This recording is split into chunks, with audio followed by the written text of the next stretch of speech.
Dios nos ayudó, llovió y 2.000 productores se incorporaron a los 30.000. Es decir, hemos garantizado que los productores sigan siendo productores. Este elemento. El otro elemento. Empezó todo este lío. ¿Qué dijimos además? Abrimos 7 millones, por lo tanto, ustedes ven que este 50% que tendría problemas tiene todos los instrumentos para que se resuelva. Y si ustedes recuerdan el dato que el primer trimestre se exportó 3.200.000 toneladas, estamos exportando 7 millones. Pero además, como la presidenta me ha dicho, mira Julián, nosotros no somos parte del problema, somos parte de la solución a los productores. Se entregó, como nunca se hizo en la historia, y doble contra sencillo de que diga lo contrario, 1 millón de toneladas para que el pequeño y mediano productor que no quisiera vender pudiera retener el trigo. Pudiera retener el trigo a tasa 0% Banco Nación.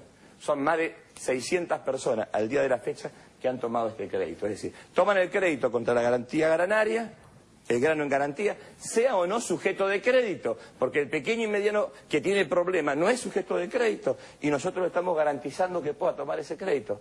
Por lo tanto, 7 millones aquí, más 1 millón que puede retener el productor, más 2,5 millones que compra la molinería, que ya compró la molinería de esta nueva cosecha. Quiere decir que el mercado de trigo ya movilizó de los 15 millones, 10.500.000 toneladas. Entonces, déjeme decirle, con el más sagrado de los respetos, que es imposible satisfacer la demanda de intereses tan contrapuestos en lo conceptual, porque no están tratando de pensar en la solución del pequeño y del mediano productor. Lo que están tratando es de generar un problema que tiene otra connotación, y yo lo he dicho en todo este recorrido que hicimos estos días por las ciudades trigueras. Me preguntaban, ¿es político?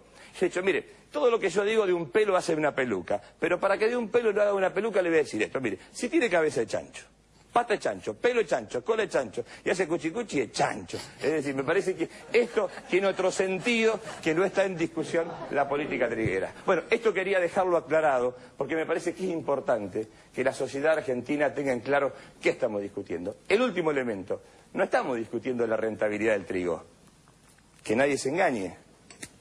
Hay rendimientos que van de los 1.500 kilos a los 8.000, 9.000 kilos, 7.000 kilos. Yo estuve en Goyena, la ciudad más dolorida del sudoeste de la provincia de Buenos Aires, partido de Saavedra. Le preguntaba, con 1.500 toneladas, ¿un productor es rentable la producción de trigo? Sí, con 1.500 toneladas. Y los rendimientos fueron extraordinarios. 1.500 toneladas es un campo de... Un campo chico. Imagine un campo de... Tomémoslo por hectárea el valor. O sea, con 1.500 toneladas que le rinda a usted en la zona más inhóspita de la provincia de Buenos Aires, tiene rentabilidad. Imagínese cuando tiene 8.000 kilos por hectárea, cuando tiene 7 o tiene 10. Es decir, la rentabilidad aumenta enormemente. Y está muy bien. Está muy bien. No es una discusión de rentabilidad esto. Esta es una discusión de captación del precio internacional o de la renta internacional. Ministro, esta misma conducción de la mesa de enlace es la que en el 2008 paralizó el país, llevó adelante un conflicto, entonces uno dice, tontos no son, la verdad. Entonces, la pregunta es, ¿y ellos qué esperaron? ¿Qué es lo que fracasó?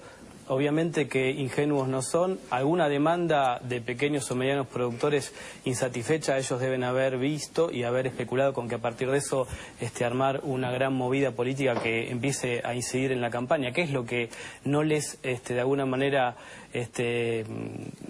sirvió o qué fenómeno estaban esperando que sucediera? Por ejemplo, ellos reclaman el pago del precio pleno. Mire, Martín. Y los molinos, el Estado mucho no interviene en garantizar que les pague el precio pleno.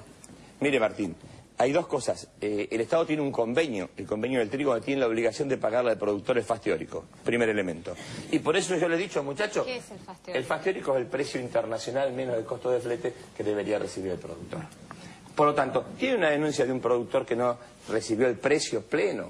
Tráiganlo y nosotros vamos a acompañar el reclamo.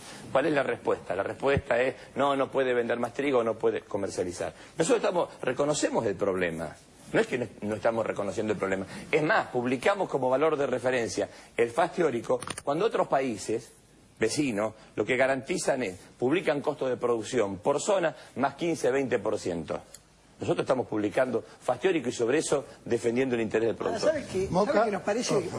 Quiero decir esto a raíz de... tómeme examen, pero me da la impresión, es el sector que más recibe ayuda? Porque recibe ayuda si llueve, si no llueve, si hay inundación, si inventan... ¿Por qué tanta ayuda? Es una apuesta a seguro.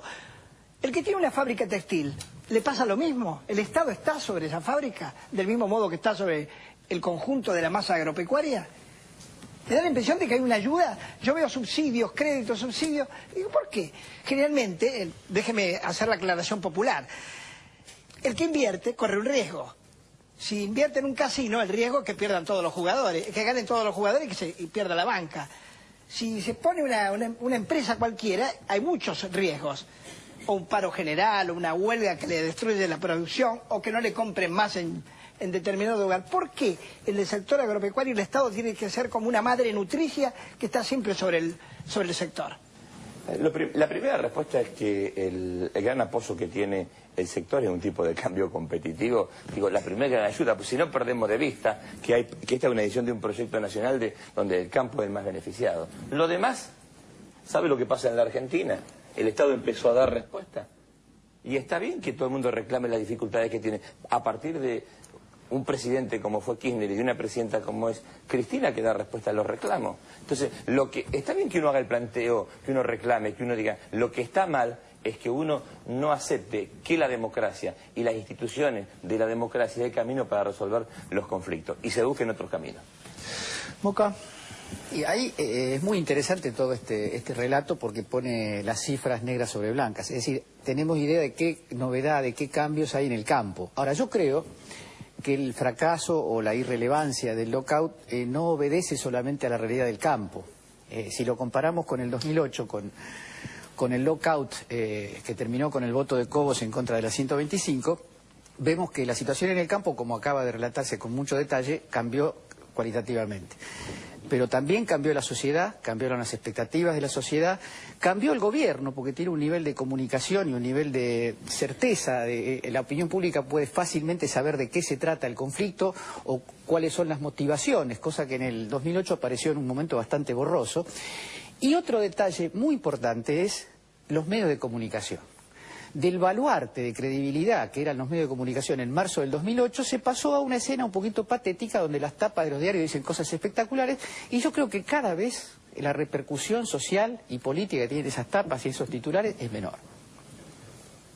Sí, de modo que creo que no es un solo factor el cambio, cambió el conjunto de actores, digamos. Y otro humor. Bueno, el acto que organizaron en Bahía Blanca, que es la zona del trigo, lo que decía Víctor Hugo, 300 o 500 personas como mucho, es un fracaso rotundo. Yo quiero decir algo, si me permite. Sí. Lo que estaba en discusión en el 2008 era la legitimidad del Estado para ser árbitro en la sociedad y garantizar el bien común. Creo que ahora se pudo ver con profundidad las razones que nos asistieron cuando defendíamos el rol del Estado como árbitro, más allá de las particularidades.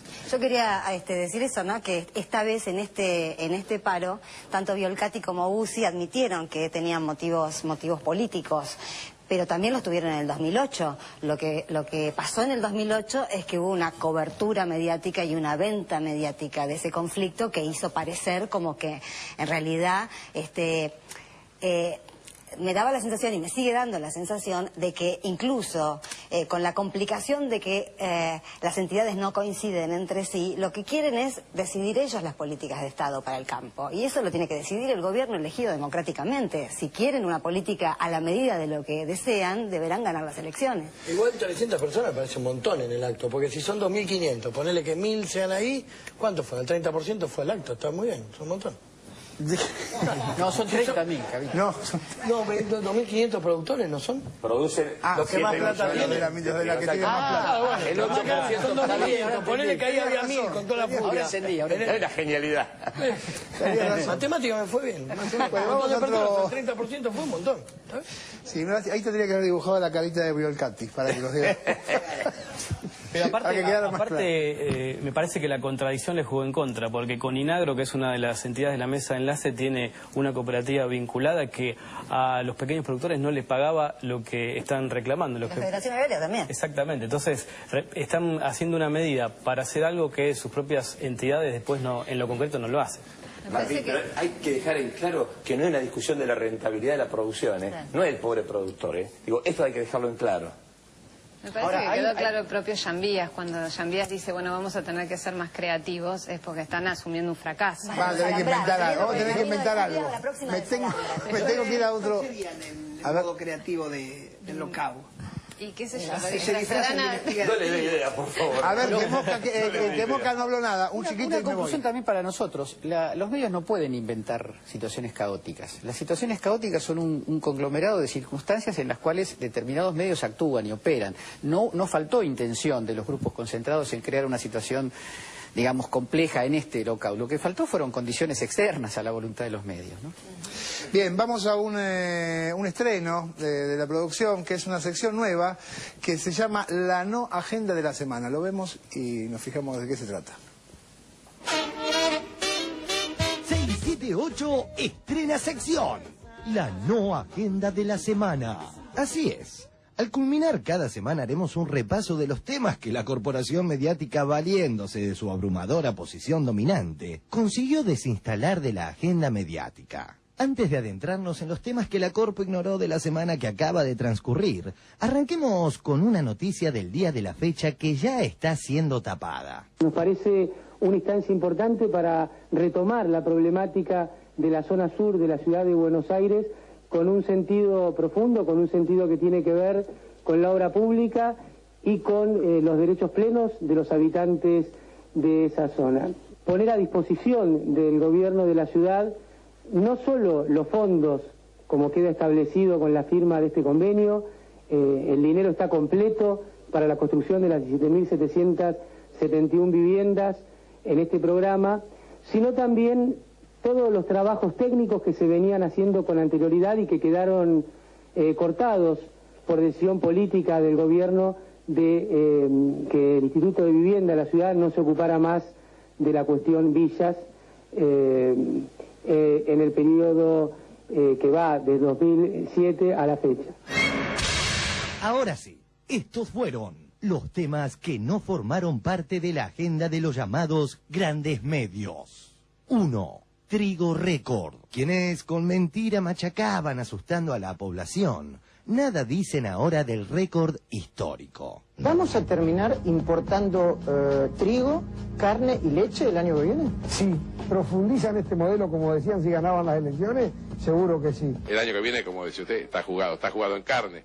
En trigo también está jugado, ya pasó el periodo de siembra. Ganan más, piden más. Un estudio realizado por el INTA demostró que la rentabilidad actual de los productores argentinos de trigo supera en más de un 50% su promedio histórico. 2.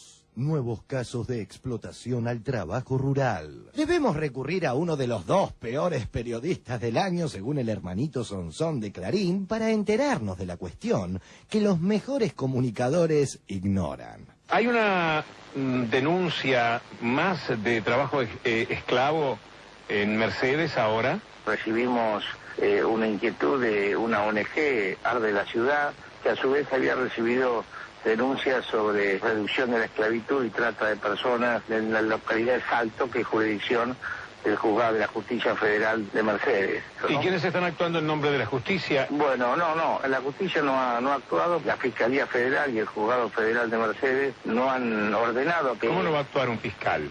Obviamente, yo creo que hay complicidad, ¿no? Digamos, hay protección de los poderosos. ¿Y la UATRE no puede hacer nada? ¿No entra en acción en este tema? El sindicato tendría que entrar en acción, evidentemente no lo... Tampoco lo hace. 3. Despidos en Clarín.